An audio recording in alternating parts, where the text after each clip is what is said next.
without further ado, I am going to turn it over to Toni, who is our library standards leader with the district. She's also at Calkins Road Middle School. I'm going to actually let you, Toni, introduce everybody else who you have brought along with you for this presentation. So thank you again so much for everybody who made time tonight to come out and to present this for us. I'd like to thank all of you, PTSA, for inviting us to be with you this evening. We're excited to talk with you. So the fellow librarians, Jana Ottavino is here, and she's the librarian at Thornell Road Elementary School. Tammy Faraci, who is at the librarian at Park Road.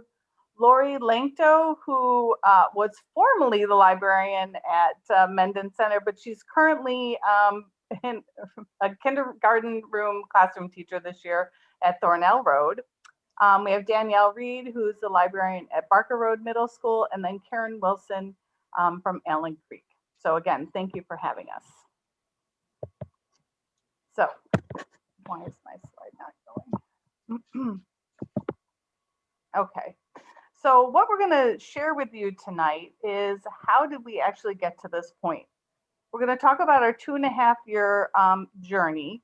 So we'll share with you our learning, our process for conducting an audit, and then we'll also share our post-audit reflections, and then we'll provide an opportunity for some questions and answers at the end.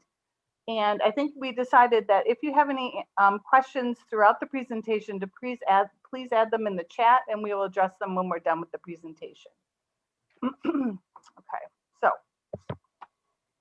there really wasn't any one thing that stands alone as the moment when we all decided, we need to do a diversity audit. It was really like all of the pieces of a puzzle falling into place. So in 2016, I became the district library standards leader. And one of my goals was to have our department provide more professional development for teachers. And in order to do this, we needed to be learners ourselves. So the role of librarians is constantly evolving. So there's always something new that we need to be working on. And we were awarded a grant from the Rochester Regional Library Council, which funded our branding work with teachers and building leaders throughout the district. This helped us to focus our work and create a unified message about what our roles and priorities are as librarians. This also led to our initiative to bring more awareness to the value that we can add within our buildings across the district and into the community, as well as renewed commitment to our leadership and advocacy. The third piece of the puzzle was the increasing emphasis in the library literature about the lack of available diverse texts being published. The organization We Need Diverse Books was finally being noticed, and their message was being heard and discussed. We were passionate about diverse books. In many of our department meetings, there was time devoted to sharing the new titles that we were excited about with one another. And there was also talk at this time at the district level about the need to increase diversity in the curriculum. So while reading one of the many journals piled on my desk, I noticed an announcement that Was the Cat in the Hat Black was being published. I mentioned this to Melanie Ward, and I thought that it would make an interesting book study for the librarians, and she loved the idea.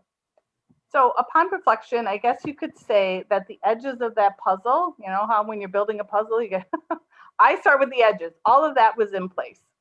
So I approached 2 librarians that were particularly interested in diverse literature and asked them if they would be interested in leading us in a small group professional development around this book.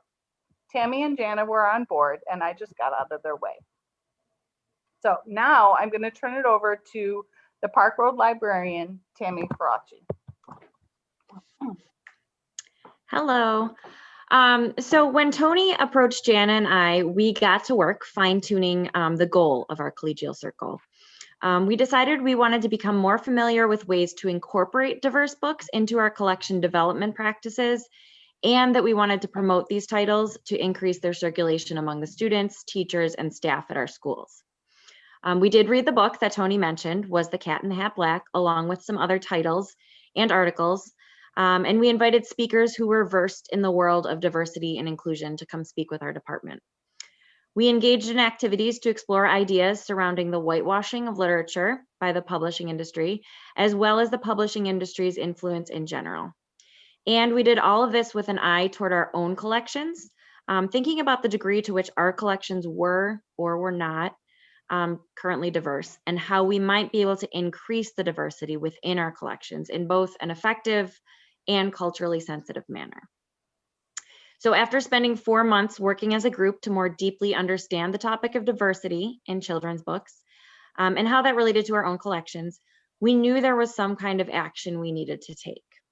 At that point, we definitely had an increased awareness of the need for diverse books in our collections and in general, and we were already beginning to do simple and immediate things to affect student reading and learning, such as including books with diverse characters in our library displays, book talking books to students that included diverse characters, and intentionally choosing read alouds either for us to read to our students or to recommend for teachers to read to their students that included diverse characters, lifestyles, and settings. But we knew that our work was only beginning. There still are, biases and deficits in our own collections, as well as inherent flaws in the publishing industry that prohibit diverse authors from publishing their works widely or at all. So we had to think about what was next. And as a group, we went back to something we had briefly discussed during our collegial circle. And this was the idea of a diversity audit. We'd come across the work of Karen Jensen, a teen services librarian and a contributor to School Library Journal, who had conducted a diversity audit of her own library's collection. In reading about and attending an online presentation about Karen's process, we learned that a diversity audit is basically an inventory of a collection to determine the amount of diversity within the collection. And as Ms. Jensen put it, it's a way of analyzing collection data to make sure that we include a variety of points of view, experiences, and representations within a collection. Although we couldn't immediately affect all of the influences surrounding the availability of diverse books to our audiences, such as the influence of the publishing industry, we could audit our collections. We knew that data collected through a diversity audit would allow us to take steps to further create a well-balanced collection that, using terminology coined by Dr. Rudine Sims Bishop, would both mirror and reflect a reader's experience and open a window so that readers can experience different experiences. Now, Karen Wilson, the Allen Creek librarian, will explain how we developed the audit process.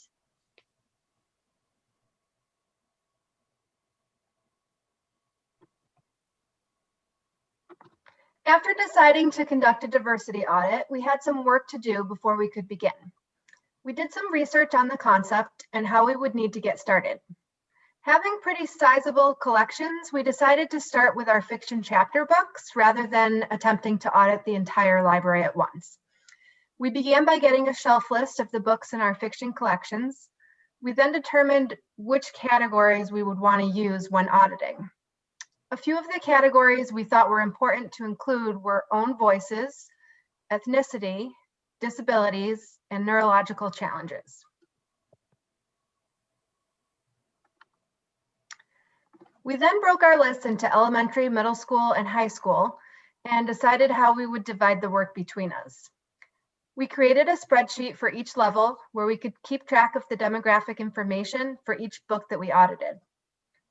Lori Lankto, former Menden Center librarian and current Thornell Road kindergarten teacher, is now going to take you through the actual audit process with a few examples. So as Karen just mentioned, I'd like to briefly walk you through our audit process. Here are the factors we decided on as a group as we began building our audit criteria. These categories show you what we were specifically looking for as we took a look at each individual book in our collection. Own voices author refers to an author from that same diverse group. Here's a book some of you may be familiar with, Amina's Voice by Henna Khan. It's pretty clear from the cover that the main character is a girl, but a little more investigation is needed to discover more about her ethnicity and culture and provide the most accurate entry. How exactly can this be done? First, we read summaries on the back or inside cover and scanned some sections of the book looking for detail. For some titles, this might be enough to gather the needed information, or we might need to look further. Next, we found the title in our online catalog. This is an example of the entry for Amina's voice in Follett Destiny. In the summary from the publisher, it describes the main character, Amina, as a Pakistani American Muslim girl. Now I have some information that I need to fill in the audit sheet, and I was able to indicate Middle Eastern woman as well as Pakistani American Muslim girl. At this point, if more information is needed, other sources such as Tidal Wave could be used for subject tags, reviews, and more. Another helpful source to find information is a book review, such as Kirkus reviews. Often the reviewer will reveal details helpful for our audit process. Last but not least, a quick search for author Henna Khan reveals that she is also a Pakistani American woman, making this an own voice work. And this would also be indicated on the audit sheet. I'd also mark the genre as realistic fiction. When auditing books, it's often not as easy as this one has been to figure out the needed information. We must be mindful and cautious about basing a character's race solely on cover illustrations. At times, the author and illustrator's visions do not match. Older titles can be even more difficult. If we weren't able to figure out the race definitively despite our best efforts, we marked the race as unknown. In addition, if the main character was an animal, we marked that character as non-human character, noting the character type in the additional notes section. For example, the robot from the novel Wild Robot would be marked as a non-human character, and then robot could be recorded in the additional notes section. So here's a final look at the information we were able to discover about this book.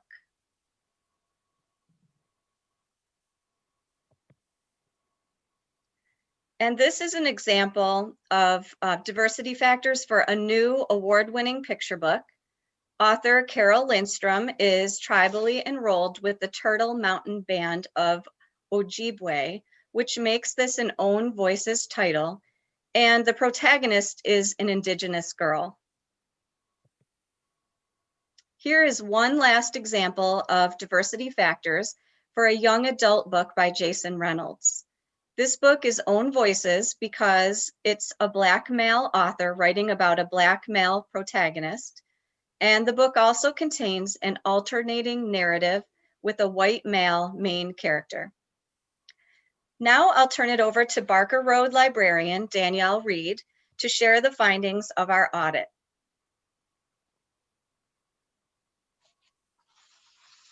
Okay, so I get to go over all the numbers and stuff with you guys with lots of charts and graphs. So hopefully I won't put you to sleep. These are our findings. Actually, this is really exciting. While the process was really time intensive, as you can imagine from what Lori just described, analyzing the findings was really eye-opening for us. And it reminded us why we took on this, this big undertaking. And so next slide, there we go.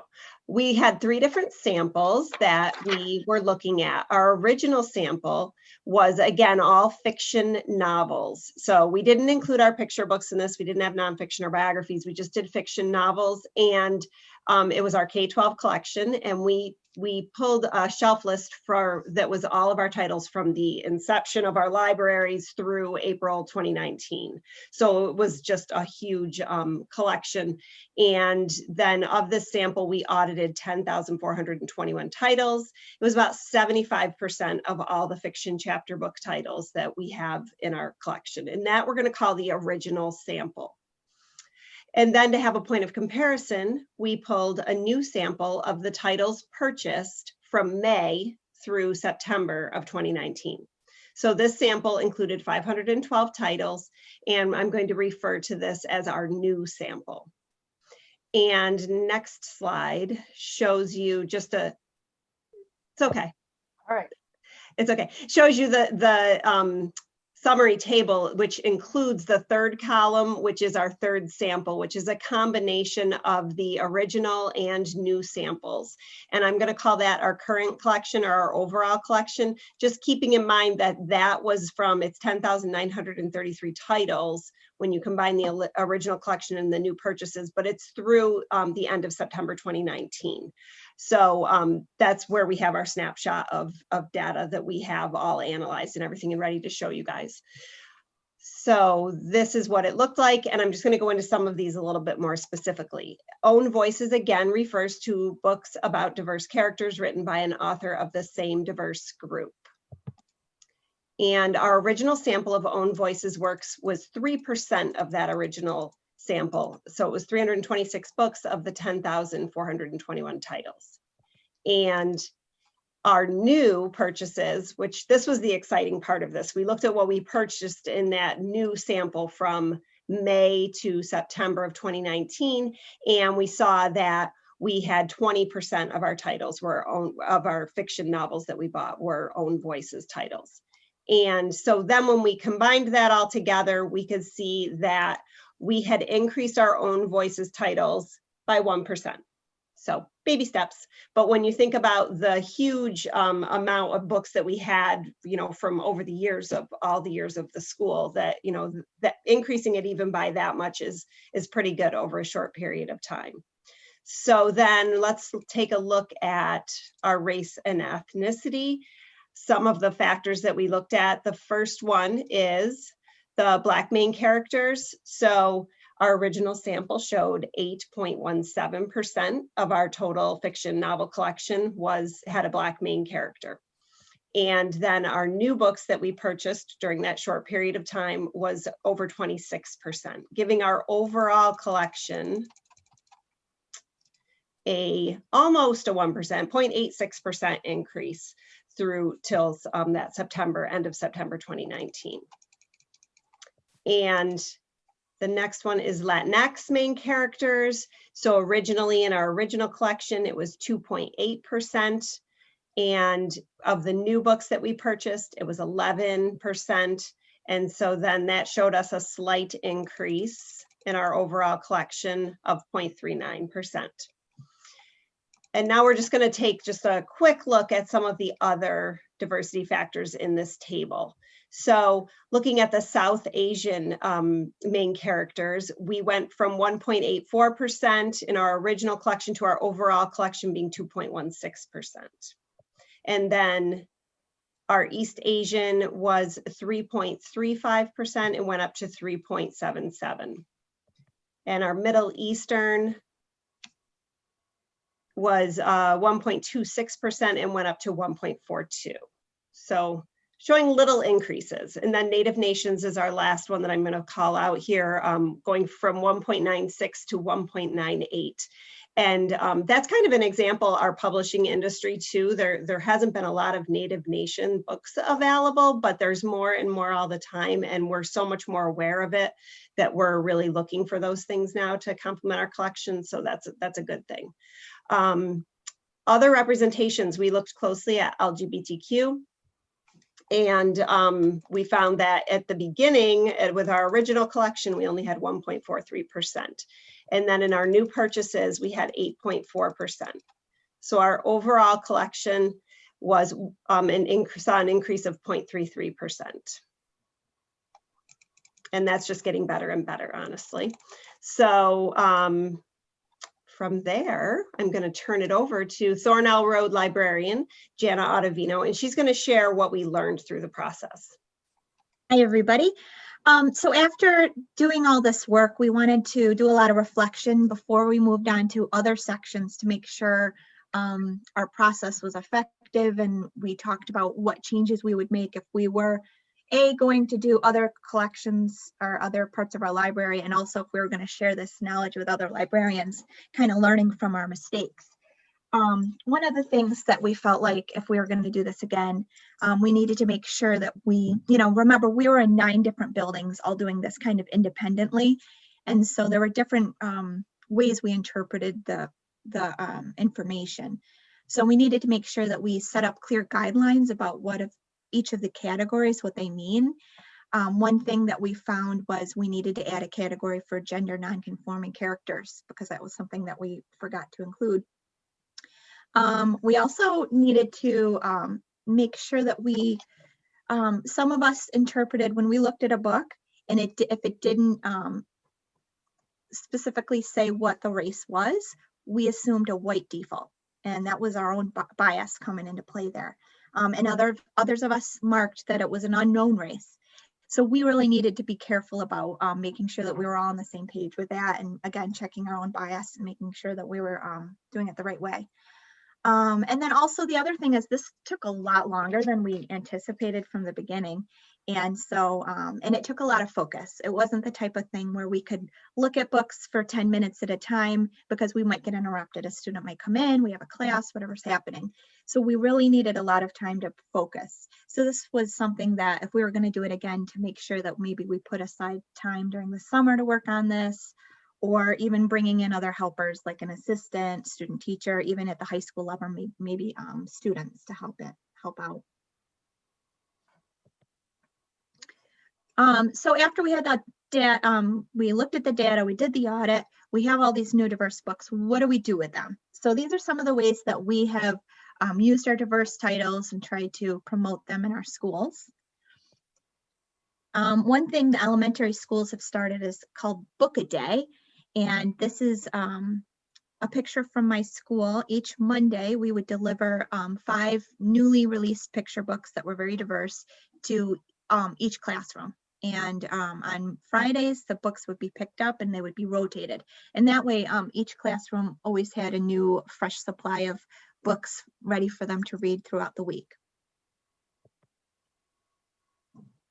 And at the middle school level, our English teachers asked us to help them incorporate into a new unit the mirrors, windows, and doors concept. So we, both Toni and I, curated lists of books for them. And I don't know if Toni did, but I did some book talking in the classroom, and she did too. We took carts of books up to the classroom, and the kids got to select off of these diverse book titles that we chose, and a lot of them being more current than the things that were in their book clubs that over the years.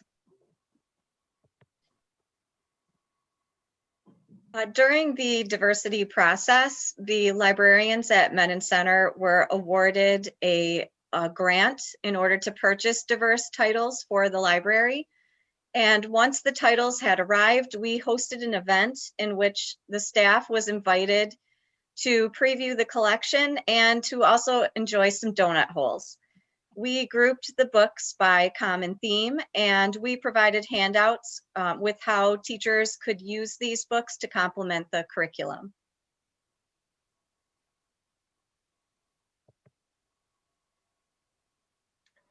Right after our collegial circle ended, my principal was looking for ideas for Superintendent's Conference Day, and I jumped at the chance to share my new knowledge about diverse books with my school staff. Our teaching has continued at the district level. We've offered professional development on the importance of diverse books and the latest and greatest diverse books available in our libraries. A culture of inclusivity has been a key goal of our district, and our collegial circle work and the diversity audit have helped to empower us as district leaders.